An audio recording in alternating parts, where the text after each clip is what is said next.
So, hello, Camille. Hi. Thank you so much for joining me on a woodland walk, this woodland walk for the tree of Rowan in the ASA community. And I said that I would share a little bit with you about what the Rowan tree stands for in our community and how we work with it, and why it was that we so wanted you to come and speak with us and converse with us and share your experiences on this particular topic because of a book that you have coming out, but also because of your work in this field and what you stand for and who you are. So we're very, very grateful to have you and your voice. And I'll say a little bit about the Rowan tree, and then it's over to you to weave the strands together of how it speaks to you, how you work with this theme, and also who you are. Explain for the community, for people that don't already know you and your work, how you come to have this perspective and how you come to be who you are. Okay, thank you. So the Rowan tree is the mountain ash, and it's the mountain ash because it grows on the edge. It can grow on the edge of a mountain where the soil is it's hardy, and it can grow in places that are blowing with wind and there are harsh weather patterns. So the mountain ash is a tree of great resilience that will grow on the edge of the most harsh environments. The Rowan tree has these beautiful red berries, and they are the fruit for a whole ecosystem in the winter months. So in the Rowan is the last tree to fruit in the winter. So it's this tree of generativity. It offers nurturance to the birds when all of the other trees have lost their berries. And so the winter landscape is snowy and cold, and it's all very grey, there's no colour. But the Rowan tree has these last berries, these orange berries full of nutrition for the birds. We come to the Rowan tree in February, which is when the Rowan tree has lost its last berries. The berries are on the floor, and it stands in a place of openness, emptiness, and deep, deep love. It's this surrender to the bare bones of the tree, and it has lost its berries, it's lost its leaves, it stands there.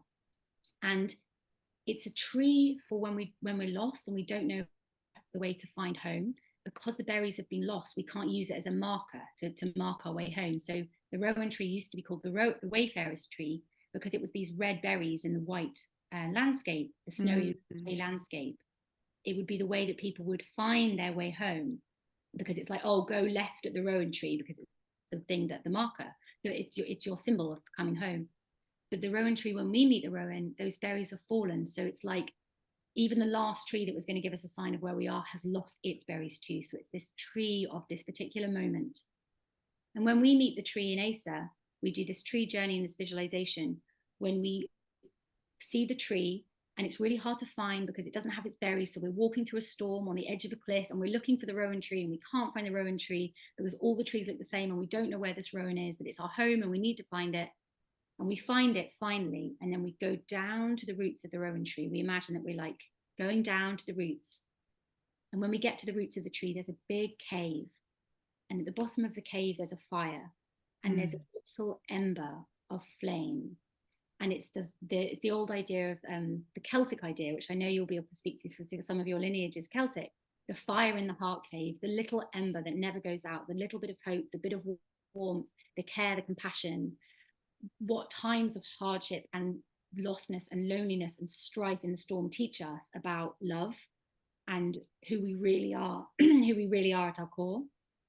So we go down to that place in the Rowan cave, and then we have an experience of relighting the fire in the heart cave together with guides, with love, with care. And it's about how grief and love are two sides of the same coin. There's that grief up above, and then we brought down to our very metal, our very kind of the last little embers of ourselves in that deep, deep cave. So obviously, Camille, with your work and your book that's coming out, which I can't wait to read, and your work, we thought of you. Can you share with us what these images bring up and link it to you and your work and your journey here? Thank you. That was so beautiful hearing that journey and the metaphor and descending to kind of be able to share. what comes up for me as you were speaking is something that I hold to be true, that grief is generative. It is a really generous and life-giving force because it clarifies often what we care about, what matters most to us, and how we can ultimately start pivoting to move in that direction. And I also had this image when you were speaking about the last berries falling from the Rowan tree, of kind of having to surrender to the unknown, people not being able to find their way sometimes. And that can be the feeling when we're in deep grief, this sense of just being in the thick of the feelings and not really sure where your compass is and where this is going to go.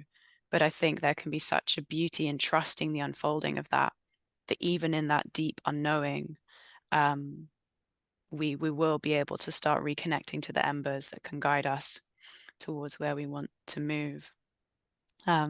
So yeah, that felt very powerful, and I love the imagery. And in terms of the book, I mean, the book's called Tending Grief, Embodied Rituals for Holding Our Sorrow and Growing Cultures of Care and Community. And it's really about exploring the many forms of collective grief that we experience and the benefit of being with grief in community so that we can reduce isolation, build trust, and really clarify what we care about and how we can move together in that direction.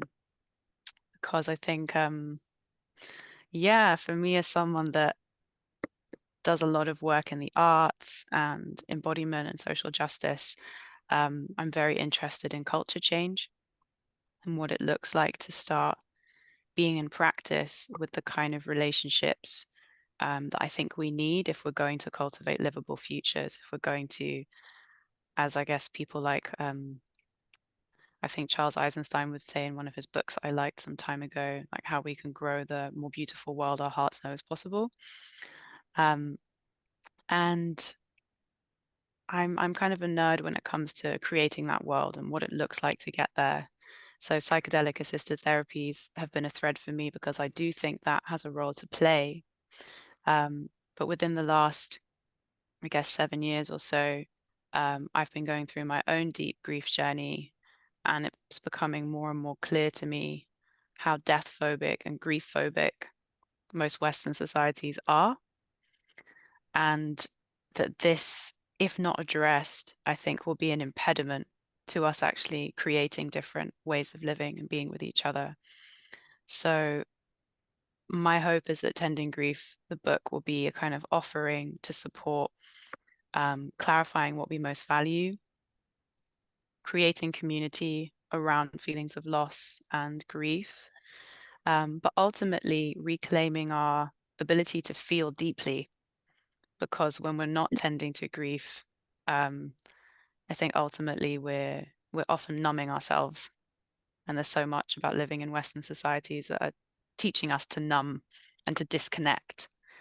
And so, although grief tending might feel a little bit alienating for people at first, I see it ultimately as a way to reclaim the broader spectrum of emotions, whether that's love, pleasure, ecstasy, as well as being able to really be with deeper forms of loss and grief and feel that and to be present with that without becoming overwhelmed, without bypassing.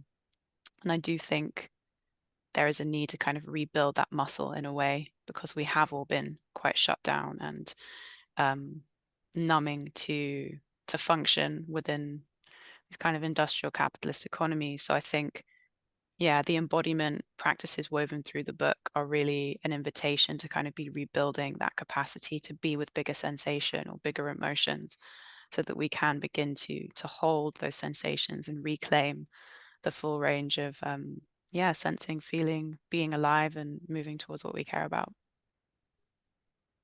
I can't wait to do those. I can't wait to read it and do those embodiment practices. And it reminds me actually of a book. Our previous Woodland Walk guest was Alnor Ladder. I don't know if you've read a book called Post-Capitalist Philanthropy. It's about, yeah. And Alnor Ladder and Lynn Murphy, and they were also working with the same model of like, we can't just have words on a page that you just read with your mind. We need to bring our bodies into this and have a way of feeling as we're reading. And it made me wonder if you could tell us a bit more about your personal work with embodiment and somatic practice and using this for healing trauma, and how it is that your deep understanding from the work that you've done with people around this thing about feeling like coming out of numbing and other feelings coming back, and why that's so important for tending our grief and also being human. Mm-hmm. Yeah. Well, where to begin? I think for me, a place that I keep returning to is its ancestry. And for me, I'm very, very mixed of the African diaspora. So I have some Yoruba, Nigerian heritage, some Guyanese heritage.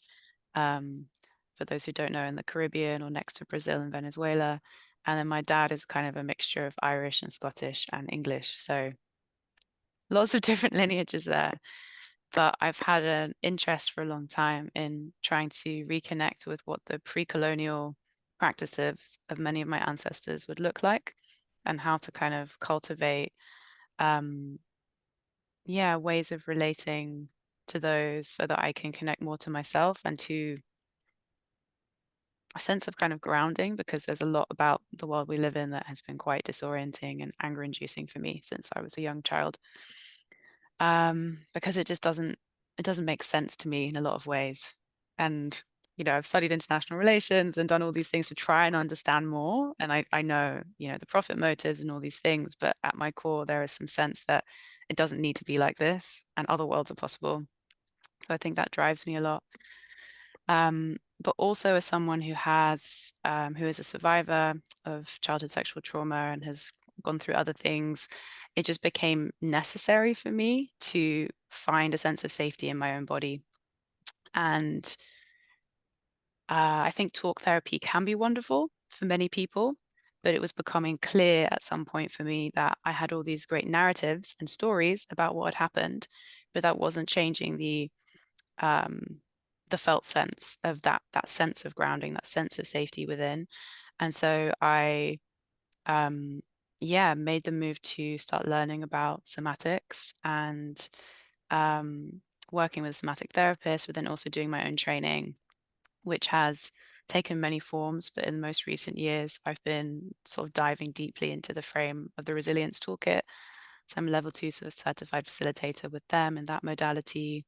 But I've also been doing mindfulness practice for kind of over 15 years and a lot of dance practices, and kind of creating containers to explore dance and movement with somatics around socially engaged themes that can sometimes bring up for people, our embodied responses to sexism or living in cultures that, where there's a lot of rape culture, and kind of creating gentle trauma-informed spaces to just feel into that at the pace that people decide on their own, to just start noticing, like, how does this relate to my body?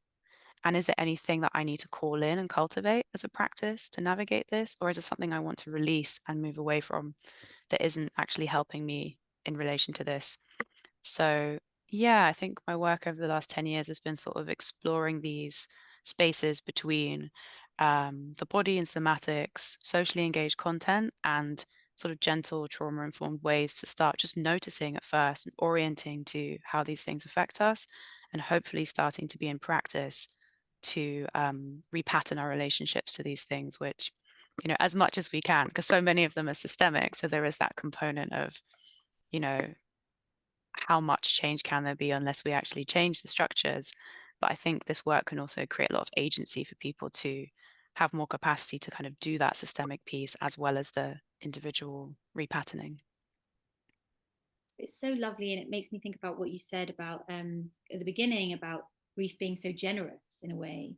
Our personal experiences of great suffering and pain can lead people to offer to the world what they themselves needed, and to find that sense of grounding and holding and containers and safety, and Mm, share it with so many people.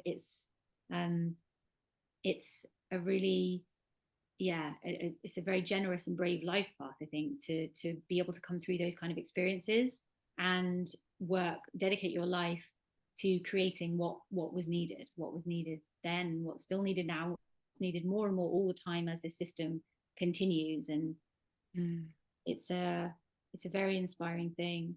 And I think I'd be really interested to know as well a bit about your work with psychedelics and how that has woven into your path through somatic. Would you call it somatic work or somatic healing or somatic therapy? How do you refer to all of the above? It's an ever-changing thing for me to try and find language that can sort of neatly summarize what I do. I think a couple of terms I like. One is social imagineer. So I think, yeah, trying to sort of engineer or create the structures and relational dynamics to move us towards where we want to go. But in the context of the psychedelic space, I've been somewhat of an embodied social justice facilitator, as well as a kind of harm reduction consultant, mostly around access and equity within the clinical trials and sort of the policy space, within the psychedelic renaissance, as many people call it. So for me, what was quite glaringly obvious when I started entering the space in sort of 2016, 2017, was not only the lack of like Black and Brown or communities of color within the studies themselves, but the lack of awareness around cultural humility and the potential different outcomes for people who have been impacted by the war on drugs and as a result have a very different relationship to the whole context, right? Let alone medical trauma, which many Black communities and other communities of color have due to medical apartheid and various forms of racism that have come through the medical system. So for me, at first, it was just trying to, I guess, point out what a lot of people didn't seem to be seeing, that we may need to have other protocols. We may need to reduce harm for communities that have different trauma and as a result, different barriers to access this.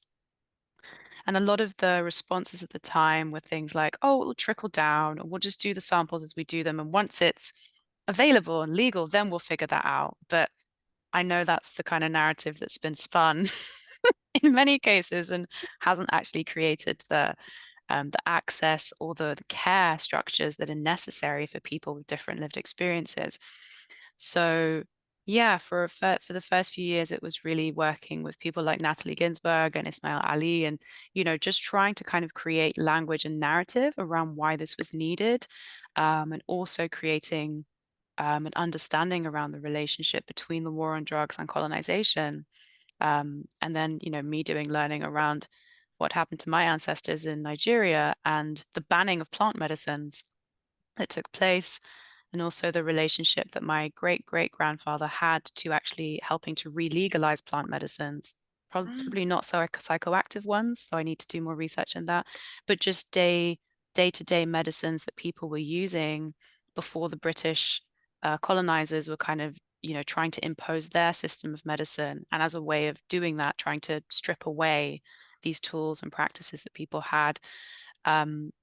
Yeah, so I think I've done various things in this space that I'm still sort of figuring out what my path looks like in the psychedelic space as it emerges. I think in recent years also I've been teaching on some of the programs for psychedelic therapists in training, mostly around kind of embodied regulation and using somatics to be kind of more of an anchor point for their clients and to help support the nervous system regulation of their clients. In the future, I could really imagine being involved in studies in some way around grief, or just being supportive around different rituals or processes that people could be using before a dosing session or an integration, because I also feel that yeah, the chasing of peak experiences and healing and everything being great and wonderful and fixed also seeps into this space in a way that may not be that supportive for people. Because at least in my own experience of medicine work, there's been a lot of grief work before and after, and ongoing like integration support to translate the things that have come up in a journey into actual behavioral change. And that piece is long and maybe a bit boring and repetitive, and that's not being spoken about so much. So I'm also interested in how people can really get the most out of these experiences rather than seeing it as a one and done, or 10 years of therapy in one night, and then they don't have to do anything else to support that kind of change in their lives. Yeah, absolutely. I'm so with you there. And I was thinking before, actually, when you were speaking about when you were talking about how numb we are in this kind of modern Western culture, and how somatics can help us start to feel these different emotions, and psychedelics can help us feel these different emotions, and that for grief, tending grief requires us to thaw and to feel this range of different emotions.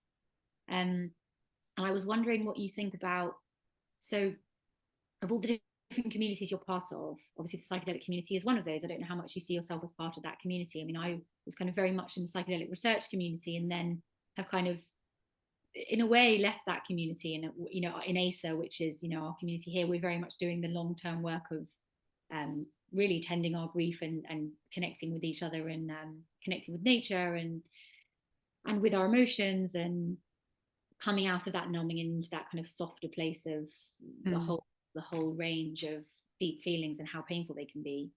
But I'd love to know, of all the different communities that you're part of, this sense of the care and community that is needed to hold the depth of grief that we can feel, or we should feel as individuals, and we do feel, even if we're numbing it, that deep down beneath the kind of topsoil that we stand on, there is deep roots of deep grief and deep justice, and many, many, many hundreds and thousands of years of misunderstanding.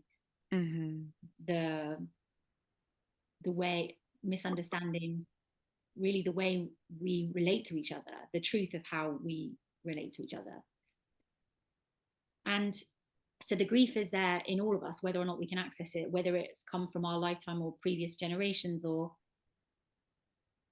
in terms of communities, can you speak about which communities you feel have been most resourced and able to hold grief? Because in a way, it should be, the psychedelic community should be one of the most resourced and able to hold it, because psychedelics are so intense. They go deep down to grief in a way that talking therapy doesn't. We're talking about the kind of the most powerful tools, and the ones that are most likely to help people access, or help or force people to access grief very quickly. Maybe they're kind of not used to that kind of way of working, and maybe never have really even tasted grief, and they thrust people into this deep place of grief. So the psychedelic field in a way should be the most able to hold it. Can you comment on that, and the fields that are the most caring and community based and able to hold grief and tend to it? What's your experience with that? I love this question. And I'm going to start by saying I don't know. I have some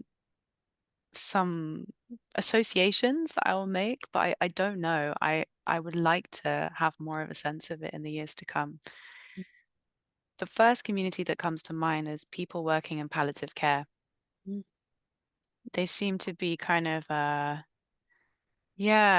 kind of mavericks, or not, or they're this kind of group of folks working within an incredibly death phobic system. A medical system that often sees illness as a fight, as a war. And yet they exist within this ecosystem, really helping people to let go and be open and surrender to this natural process that we are all going to experience of death. And also to, as best they can, support family members, support the loved ones of the dying, to also be able to accept and let go, and maybe even consider what a good death might be, and we don't have that many mirrors, at least in the Western context, or that many industries or spaces where that's happening. So that's where my mind goes first and foremost. And I would also think there's a lot to learn, and I'm continuing to learn from the disabled community and disability justice activists.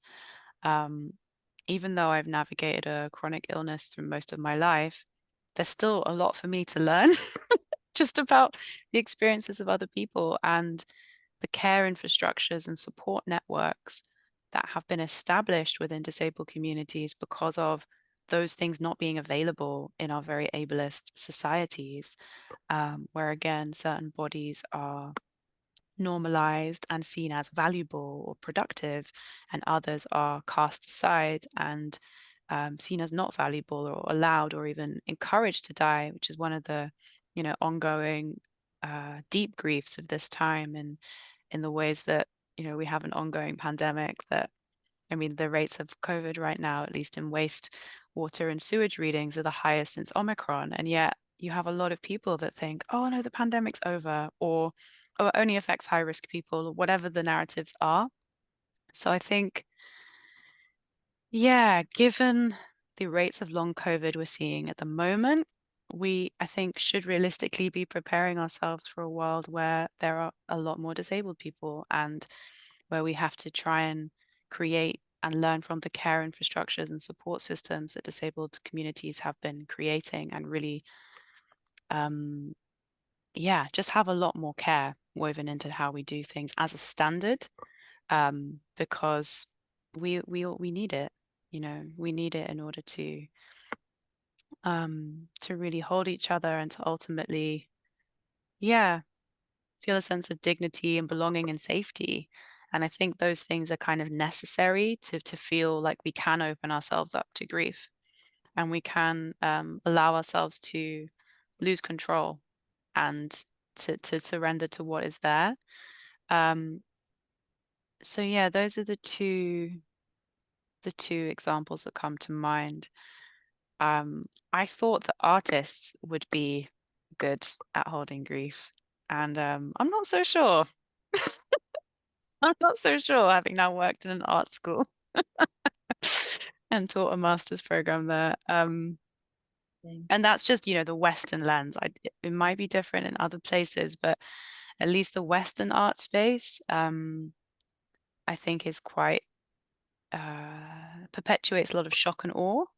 It's a lot of like throwing things at people and expecting, things to be seen as edgy or exciting when they're sort of just suddenly in your face. But I find that that approach doesn't often leave a lot of space to really go inwards and really sense what's coming up and what's emerging, and be held gently enough to explore that, and then to actually be moved to maybe create some change or engage in a different way. So I kind of sense that whether it's the psychedelic assisted therapy space, the art space, the world of corporate work, all these different areas, I think most of them will need some serious reform to just bring in more care, more awareness, and even notice the difference of what it looks like when we're actually open and receptive and able to receive and feel, or when we're in that numb, shut down, overwhelmed, bypass state. Yes. And it feels like such an important aspect of this when thinking about grief, that, and this idea of grief and love being two sides of the same coin, which is linking to an event, which we might talk about in a minute, which you're going to very kindly be part of. And I'm very excited about. Well, excited isn't the right word. I feel my heart feels full at the thought of it. But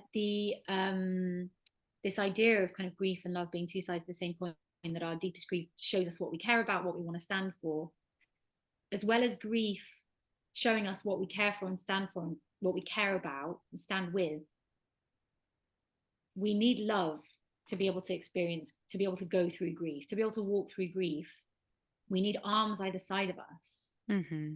Too much to walk through deep grief alone. It's the experience of going through deep grief when you're on your own versus deep grief when you're held with your strong arms. The experience is so different, and as a culture, I feel like we're all just so on our own with it and don't speak about it. We don't have shared spaces for processing it, or embodied ways of, or rituals for dealing with it and feeling it and letting it live through us. And we don't have ways of seeing each other in their grief and our grief. We just all put these masks on and pretend we're okay. So it feels like what you're saying there about how these communities, some communities have developed these other ways of being together and more close knit and more caring with each other through these difficult experiences, because they're opening their eyes to them, because they're living with the reality of them rather Yeah. than seeing the shiny bits. They've had to create structures because they need love is needed in those places. Love is needed in those places, and so love has been brought in and honored and created love in action of community. But somehow, because we're still at the kind of tail end of like the neoliberal idea of what love is and what doing well is, and we're still kind of we're just coming out of that very strong, long hypnosis of impression, that maybe we're only just realizing how desperately we need to create those love in action networks so that we can, because the times that are coming, and I don't know how you feel about this, times that are coming, is grief is going to be the work of our time for everyone. Yeah. I hope we can find some buoyant kind of vessels to float, to bob down this river that we seem to be going along. Because ultimately our way of knowing and existing in this kind of civilization, I think, is coming to an end. Maybe it won't fully have ended in my lifetime, but it's that process is kind of unfolding. And I think there is going to be a lot that's already coming up for people. And I think part of the challenge that I'm seeing is that people have been trying so hard to ignore it and bypass and distract and do whatever they need to do to facilitate that. But it's now reaching this kind of level where people can't really ignore it anymore. And they don't know what to do with that because we don't have these support structures readily available. We don't have a lot of information around how to actually be with these really big, uncomfortable sensations. Because I don't advocate that people should just feel everything all the time. Like, we still have to exchange our labor, unfortunately, to meet our survival needs. And there is a certain amount of numbing or like just disconnecting that might be necessary to function in that way.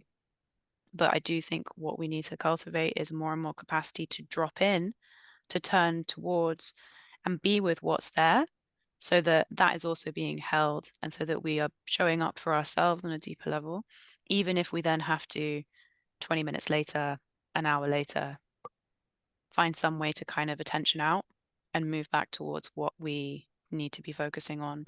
But it's that kind of moving in and out and having the dexterity and the skill to do that I think is going to become really important, because the mechanism of just being numb, and then bypass, take this, take that, consume, and then go back is really not working for people anymore. It's not sustainable. So I hope that we can, find these different approaches. Yes. And for people that are listening to this who hear you speak and think, oh, I would really love to be able to, I need this. I need someone like Camille talking about this and bringing this in. And like, I mean, obviously your book's coming out soon, and I'd like to just talk a little bit more about that, and, let people know when the date's coming out, and a bit more about the, so that they know what the book is about. I mean, we've talked about it, but also, just for people that feel like they live in, they're in this world of kind of numbing and then consuming and then numbing, and they're looking for some ways of tending their grief, of feeling their grief and dipping into it, as you say, and then coming back into more regulation, some soft spaces of care. And that they look around them and they're like, I have no idea where to find any of that.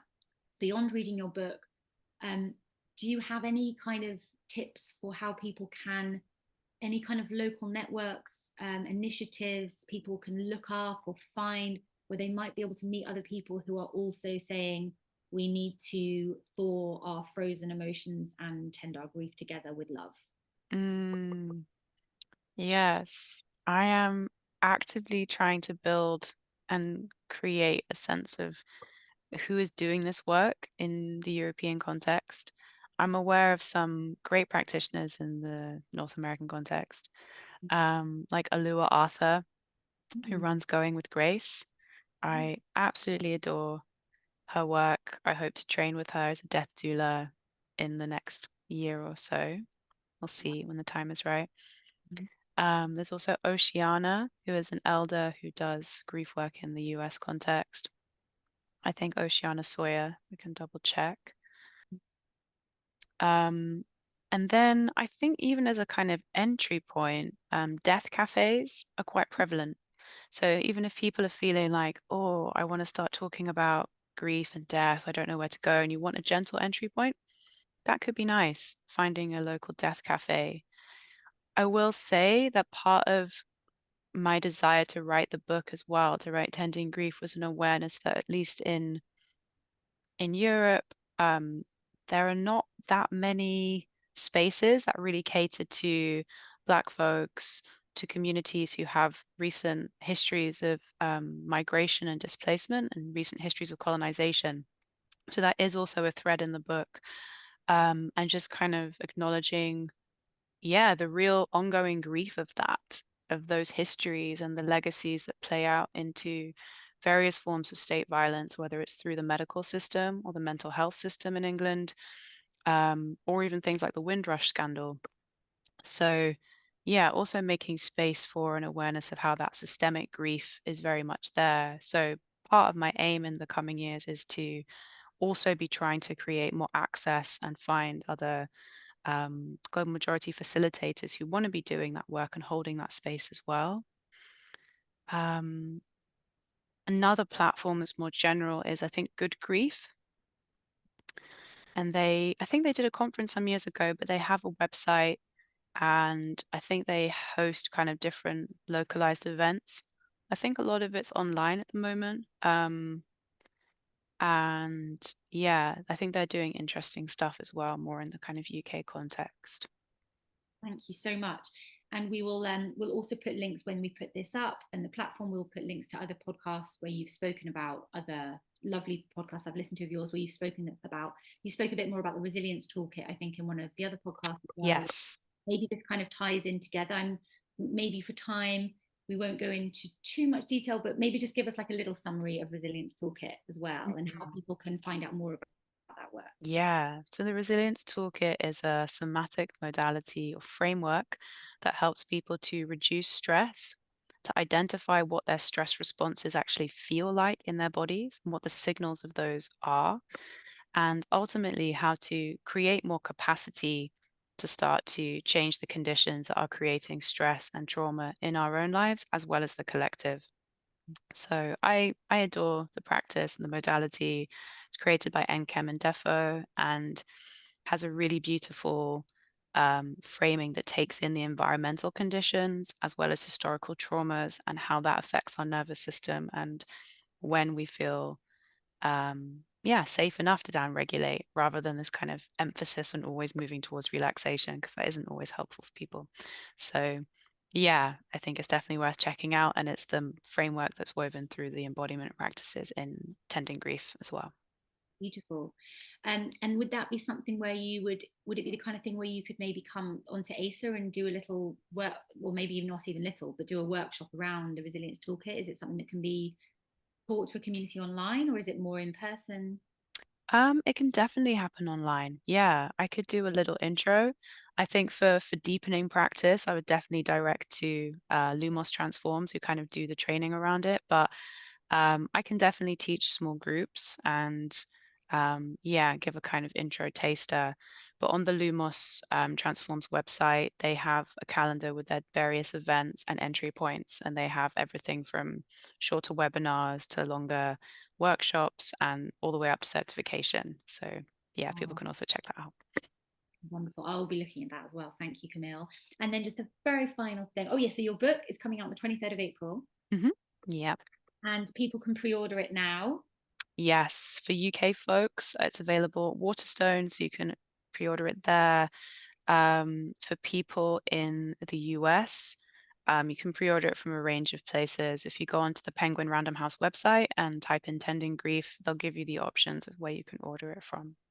Yeah. And maybe you'll come back and speak to us when people have read the book, and yeah, come back and speak to us again, or maybe join one of our Q&A live sessions so people can interact with you in person and Yeah. And thank you for your work. With pleasure. Sounds great.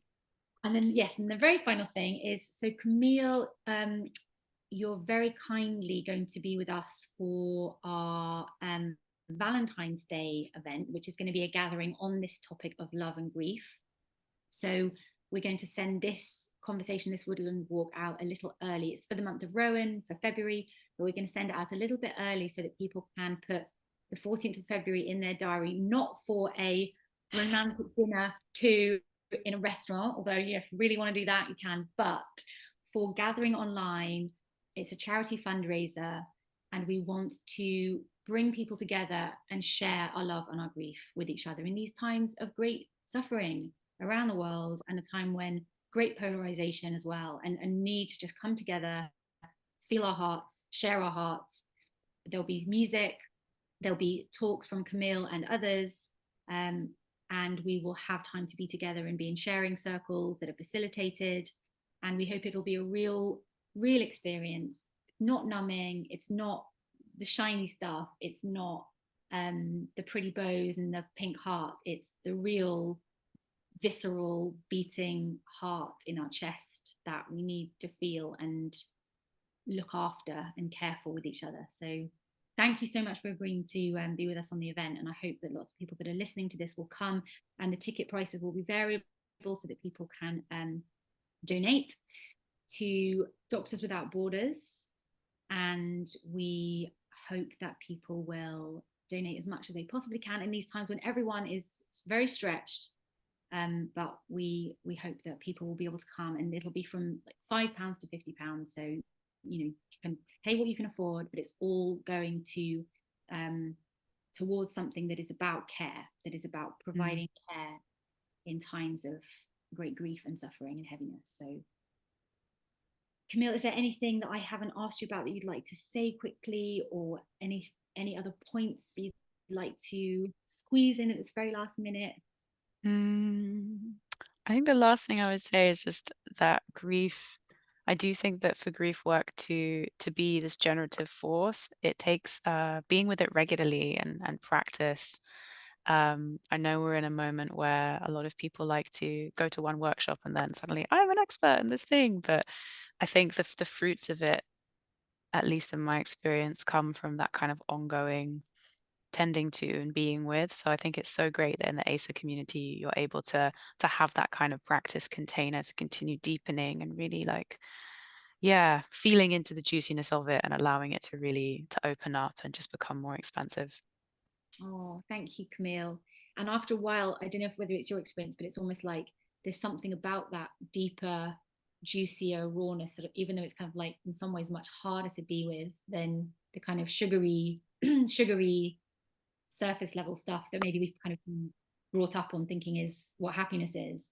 That there's something about that deeper, longer, when you're attending it more regularly and can go there, that it's a bit like the cave underneath the Rowan tree. It's kind of dark in there. You have to kind of travel down, and it's it takes a while, and it can be a bit scary, but the beauty of the fire when you're there, the realness, the fleshiness, the visceral feeling of like the truth of it, rather than, we know that the sugary stuff is fake, but the truth of that place is, in a way, when you get used to it, it's like you kind of live there, and it's like, I can live here. Mm-hmm. Yeah, I really feel that. Yeah, and then it becomes a place that is almost like maybe that is partly our home, and we can live there and have compassion for others there and for ourselves there. And it can be a place that, rather than being frightened of, like with death and running away from, that deep cave with the little fire in the corner can become a place that we actually feel the truth of real love and what real love is about. Oh, well, thank you so much, Camille, for this conversation. We've talked a lot longer than I said we would, but I'm really grateful that you've stayed with it. And I hope people love this conversation, and they can find out more about you from the links that we'll put out with this. And we hope to see lots of people at our Valentine's Day Love and Grief gathering. Thank you for having me, Rose. Thank you, Camille.